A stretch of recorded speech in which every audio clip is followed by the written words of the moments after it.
a dirt road 30 kilometers north of Saigon, men of the 1st Infantry Division search for mines as they approach Shanlu village.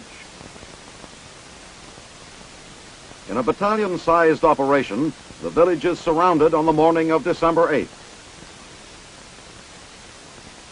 At 0800 hours, psychological warfare teams enter the Viet Cong-controlled village. They take food and Psy War posters and leaflets with them. There is no resistance, and the troopers prepare to feed the people. Later, the children of the village crowd around the soldiers as the Americans hand out candy. Meanwhile, work begins to eliminate all Viet Cong signs and propaganda material in the village. A pro-government slogan is painted on the wall of a centrally located building. One Psy War team hands out specially designed calendars and anti-Viet Cong leaflets as they make the rounds of all village shops and public places. The communist doctrine must be defeated in the minds of the people. This literature helps to do the job. Posters show how well off other villagers are under government protection. They tell of medical aid, food, and a peaceful, productive life. The men of the village are assembled for intelligence interviews. It is known there are many VC among them. Some of the hardcore communists, however, hide and open fire on the Americans when the troopers go to round them up. The rest of the village men are kept in order. The situation is soon under control. 9 VC are dead and several wounded. American casualties are negligible. At the battalion CP, prisoner interrogation begins. Uneasy peace comes to Shanlu.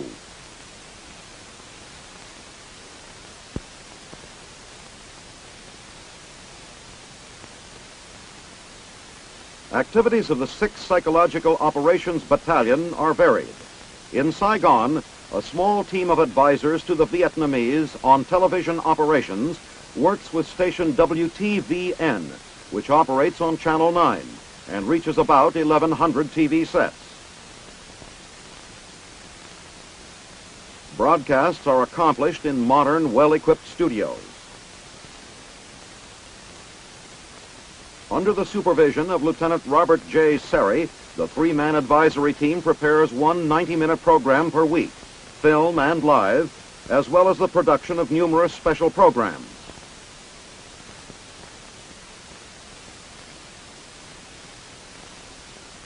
On another front, a loudspeaker team from the 245th PSYOPS Company is assigned to the 2/71st Air Cav, where they accompany troops in the field on search and clear missions. Along with them, the PSYOPS team carries loudspeakers and amplifiers on their backs. When Viet Cong are killed, members of the team place leaflets on the bodies as a grim reminder to the others. Other PSYOPS men, through the interpreter, interrogate a suspected VC.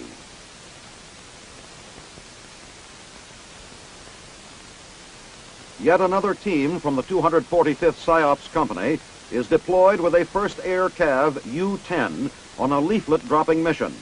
The leaflets have influenced large numbers of Viet Cong to surrender. Along with leaflets, the teams broadcast pre-taped messages to the inhabitants of the target area. The planes fly 4 or 5 missions a day, urging the Viet Cong to surrender. In special situations, the ARVN interpreter talks directly over the loudspeaker set, as in the case of 2 Vietnamese who are hiding in fish traps. These 2 men have been talked out of hiding and are being held at bay by the choppers until ground troops take over.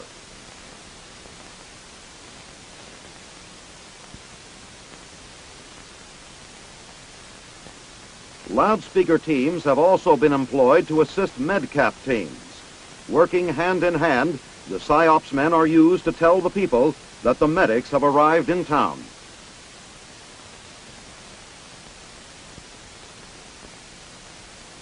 This spirit of cooperation between PSYOPS and other units goes a long way toward their common goal of pacification.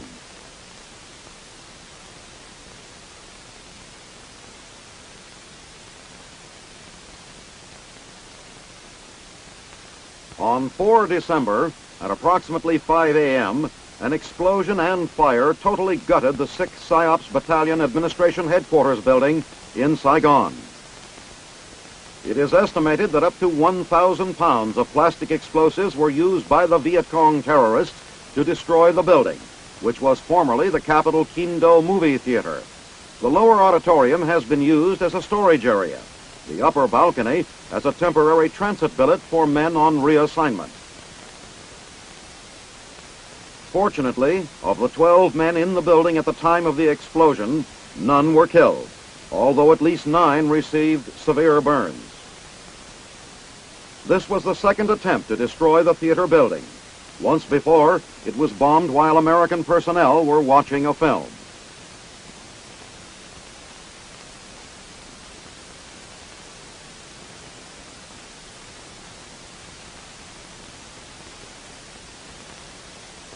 An innocent-looking Vietnamese hut. But if an unwary man were to step inside, look out.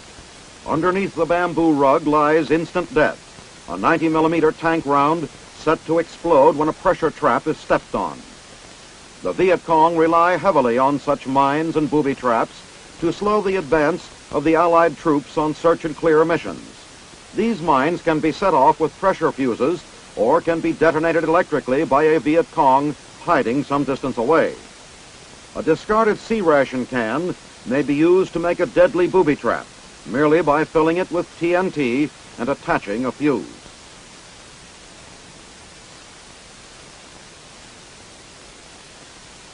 Anti-personnel mines and booby traps have been found at helicopter landing zones, on roads and trails, at fence gates or rice paddy dikes.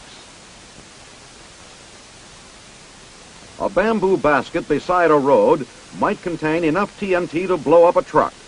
A canteen may be filled with TNT and rigged to detonate when the cap is removed.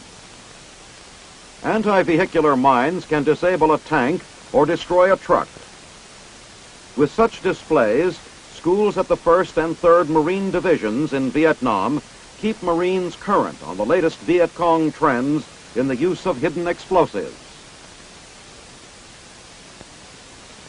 At the landmine warfare schools, Marines are trained to avoid being caught by mines or traps.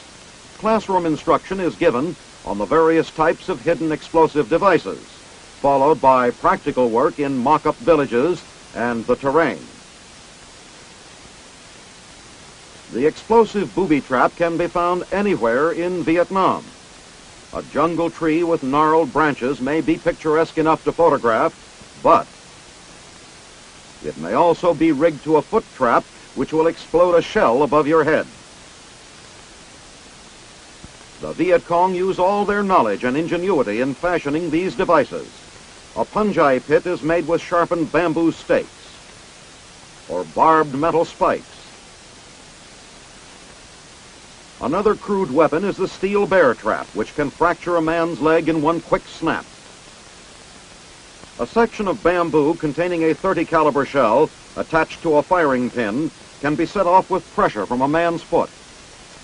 A man entering this village hut would be met by a Malayan whip, a heavy swinging bamboo pole with sharp stakes implanted in the crossbar. A tripwire, usually hidden in high grass, triggers this variation of the Malayan whip, the deadfall, a spiked weight rigged to drop on a man's head. When found, each tripwire must be carefully checked to determine the location of the explosive. An engineer demolition man places a charge alongside the device, clears the area, and blasts the booby trap.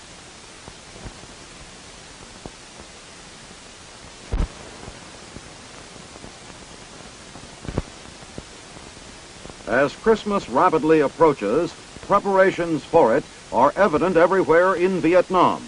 Along the sidewalk stalls in Saigon, servicemen shop for last-minute gifts, searching for that something special to send home.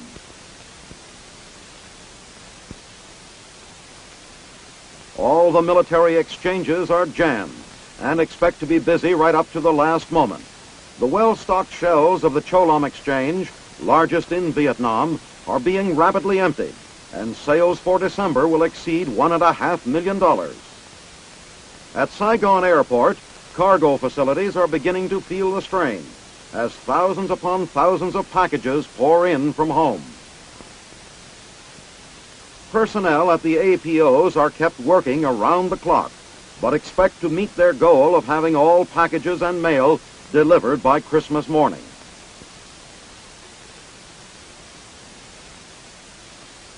Elsewhere, the business of fighting a war goes on, but with some special differences. As they conduct their sampan search operations, the crew of this river patrol vessel has begun distributing Christmas gifts to many of the Vietnamese families they meet. Though many of the people have never seen Christmas presents before, they welcome the gifts of food and clothing. For the children, there are toys and candy, but so used to secrecy has this boy become that after receiving his gift, he immediately hides it. Amidst the Yuletide spirit, the crew knows it must remain on the alert. The river operation continues despite the holiday season. At the Da Minh Orphanage and School in Saigon, the war seems far away as men of the 79th Maintenance Battalion sponsor a Christmas party. No Christmas is complete without Santa Claus, and sure enough, he shows up complete with combat boots in the person of Lieutenant Kenneth Burnett.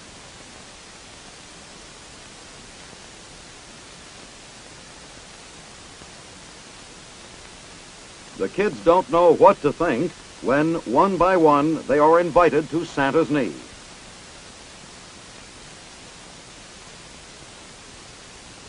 But after the usual discussion concerning behavior, they quickly relax as each receives a gift directly from St. Nicholas's bag.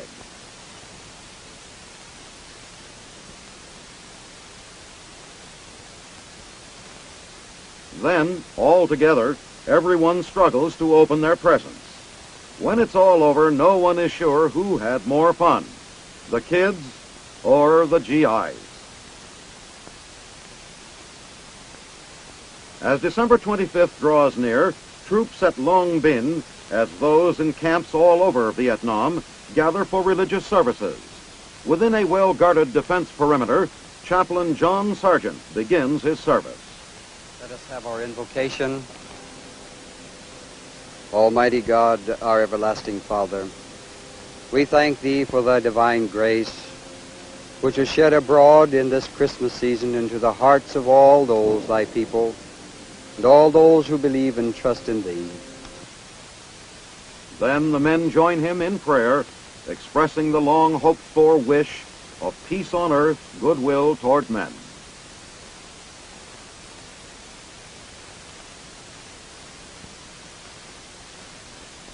In the spectacular mountains of Bavaria, Germany, in the general area of Oberammergau, seen here in December 1966, a number of U.S. Army schools are located. At Kimbrough Kaserne, Murnau, students learn to disassemble the transmission of tank recovery vehicles. Guard dog training is another subject taught in U.S. Army schools, Europe.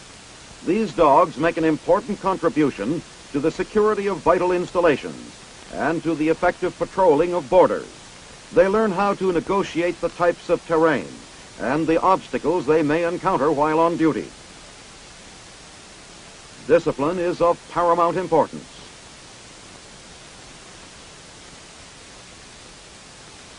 So that the dogs may learn to attack an enemy, they are agitated by members of the training staff.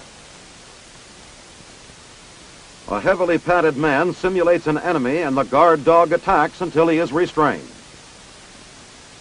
At the demolition and mine training area, a warning flag is raised as a signal for all to stand clear as the training team prepares to set off explosives behind a protective shield.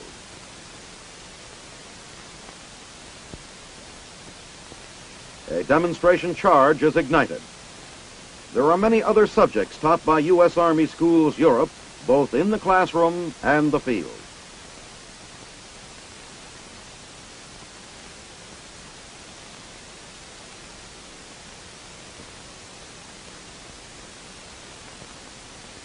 The Christmas 1966 season in Berlin, Germany, is celebrated by U.S. and Allied troops stationed in the city.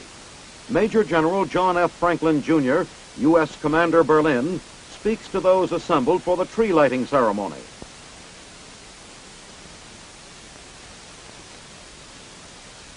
Heinrich Alberts, the governing mayor of Berlin, also addresses the guests.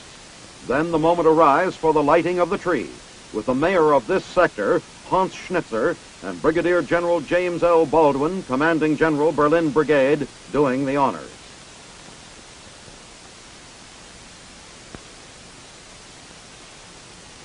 The following day, 16 December, the traditional Christmas tree lighting ceremony at Checkpoint Charlie is scheduled to take place. Although many aspects of the area offer grim reminders of the harsh separation, the checkpoint will witness a joint United States, British, and French celebration.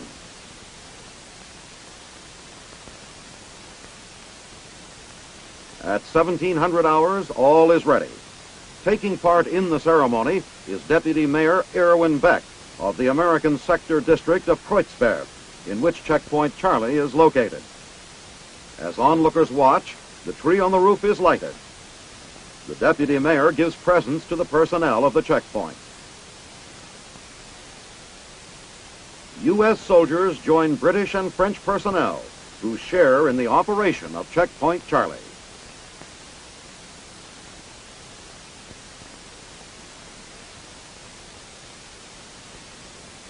In the Wildflecken training area, Germany, photographed in early December 1966, a very complete and well-equipped crafts shop is available to both U.S. and German soldiers. It gives the men an opportunity to spend their spare time usefully and constructively.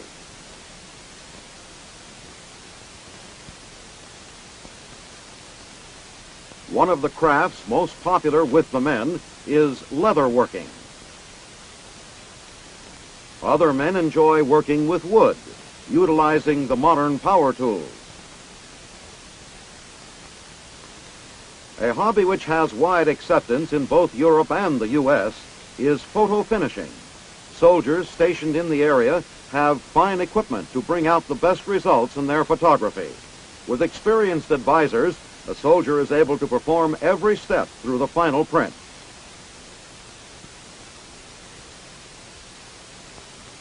Automotive maintenance is a practical and money-saving hobby for the individual, while the Army benefits from increased skills.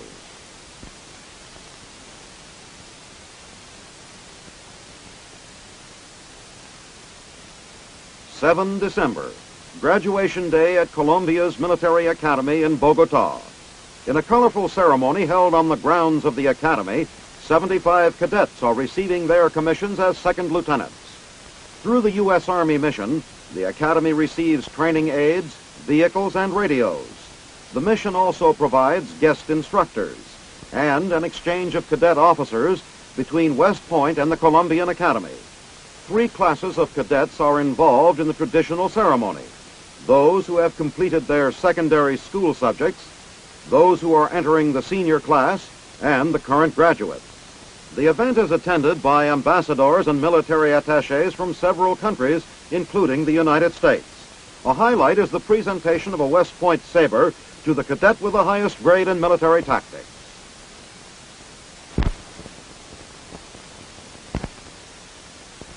The island of Guam, strategically located 1,100 miles east of the Philippines, today shows few scars of the bitter fighting that began 25 years ago, just a few days after Pearl Harbor.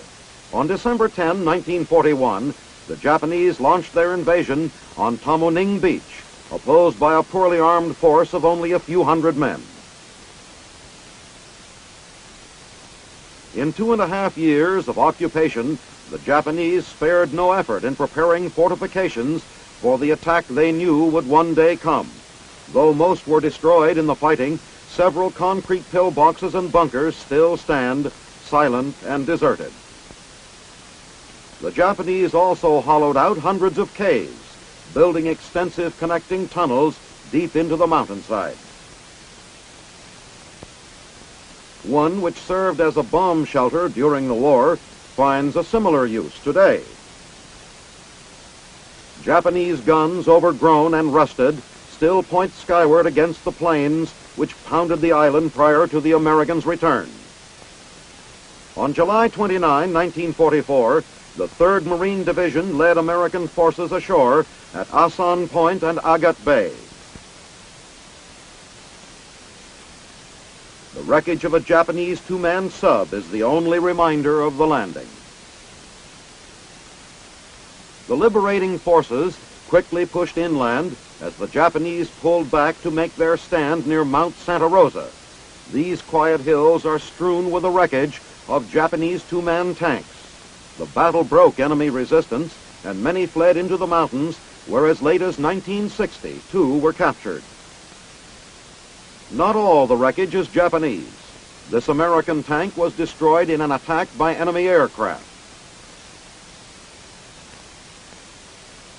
In many parts of the island, both American and Japanese unexploded shells are still being recovered. Here, a demolition specialist affixes a C4 plastic charge to detonate them, almost 25 years after they were fired.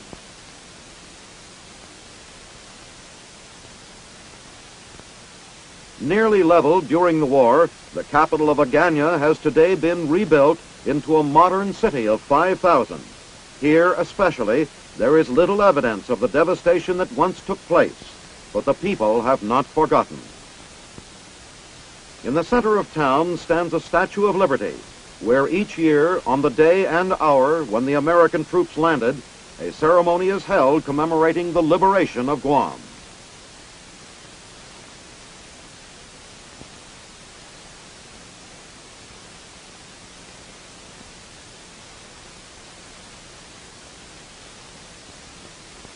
This national memorial at Pearl Harbor, Hawaii, marks the final resting place of the battleship Arizona and the 1,100 members of her crew sunk by the Japanese during their attack on the American naval base on December 7, 1941.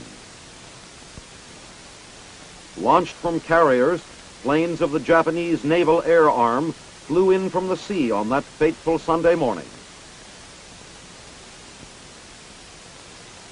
Approaching from the windward side of Oahu Island, the deadly warplanes were shielded from view until the last minute as they hugged the passes and valleys of the Ko'olau mountain range. Retracing their flight path today, 25 years later, Hawaii looks much as it did in 1941. Squadron after squadron of the Japanese aircraft came over the mountains and winged down these verdant valleys on their way to Pearl Harbor to destroy the Pacific Fleet. In a matter of moments, the heavily populated areas were under their bomb-laden wings. It was 0730 hours. Then Pearl Harbor stretched before them. Most of the U.S. Pacific Fleet lay at anchor here. The attack began, and Americans died. Next, they headed for Schofield Barracks. The spot where the first Japanese shell struck is still there.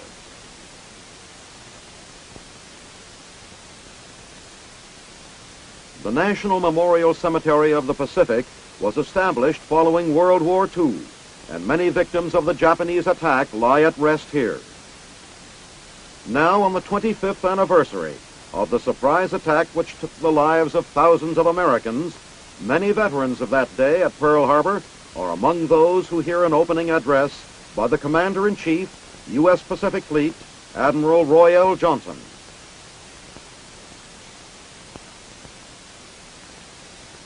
Key speaker of the day is the Secretary of the United States Navy, the Honorable Paul H. Nipsey. Thousands listen to the speakers and the prayers and the hymns. A memorial flyby is performed by Navy and Marine jets. 25 years later, Pearl Harbor is remembered well.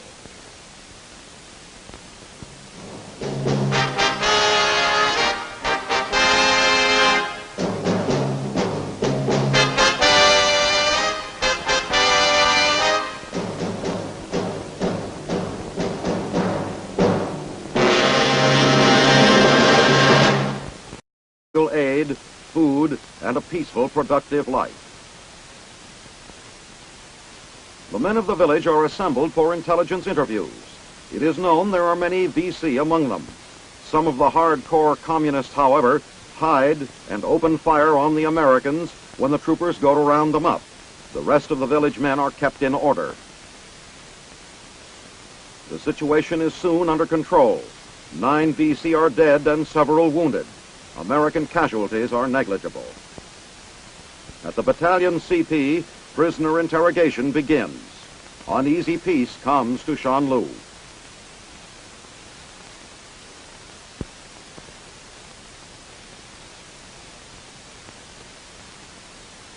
Activities of the 6th Psychological Operations Battalion are varied.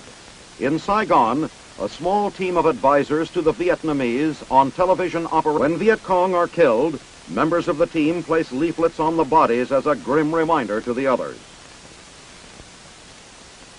Other PSYOPS men, through the interpreter, interrogate a suspected VC.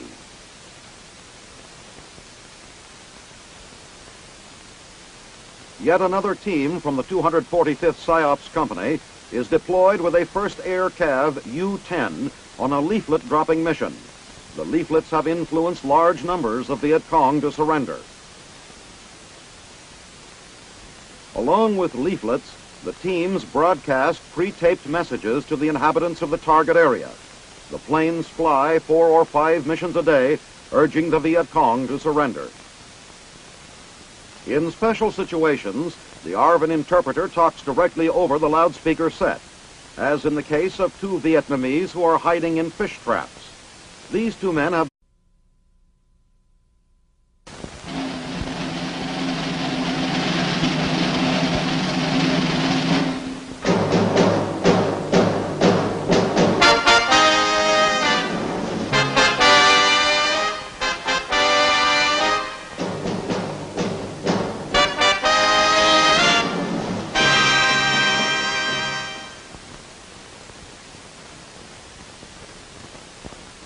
on a dirt road 30 kilometers north of Saigon, men of the 1st Infantry Division search for mines as they approach Shanlu village.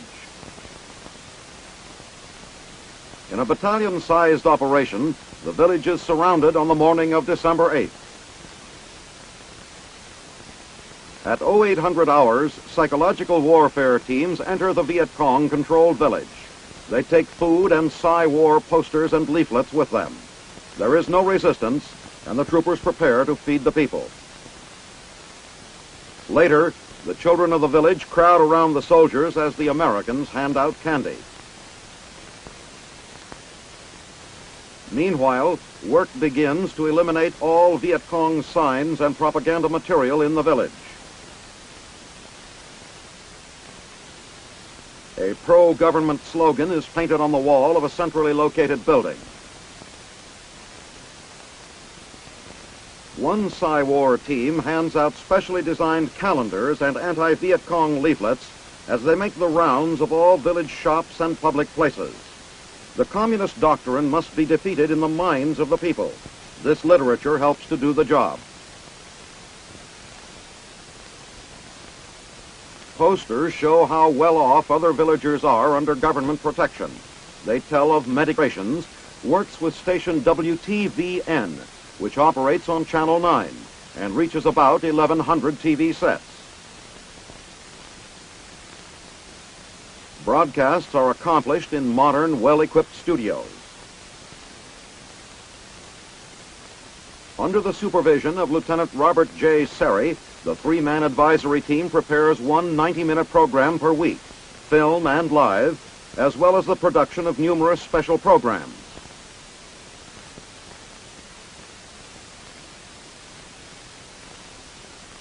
On another front, a loudspeaker team from the 245th PSYOPS Company is assigned to the 2/71st Air Cav, where they accompany troops in the field on search and clear missions. Along with them, the PSYOPS team carries loudspeakers and amplifiers on their backs.